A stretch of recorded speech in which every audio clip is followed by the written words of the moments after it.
ఇవాళ మధ్యాహ్నం హైదరాబాద్లో జీహెచ్ఎంసీ స్టాండింగ్ కమిటీ సమావేశం జరగనుంది. మేయర్, జీహెచ్ఎంసీ కమిషనర్ అధ్యక్షతన ఈ సమావేశం నిర్వహించనున్నారు. ఈ సమావేశంలో మొత్తం 15 కీలక అంశాలపై చర్చించనున్నారు. నగరాభివృద్ధి పనులకు సంబంధించి కీలక నిర్ణయాలు తీసుకునే అవకాశం ఉంది.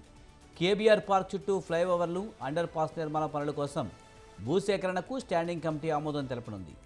హెచ్సిటీ ప్రాజెక్టుల భూసేకరణకు సంబంధించి ఇతర పట్టణాభివృద్ధి ప్రాజెక్టులకు అవసరమైన భూములను సేకరించేందుకు అనుమతి ఇవ్వనుంది. మితాని బస్టాండ్, బస్ డిపో నిర్మాణం కోసం 5.37 ఎకరాల ప్రభుత్వ భూమికి ఎన్ఓసీ జారీ చేసే అంశంపై నిర్ణయం తీసుకున్నారు.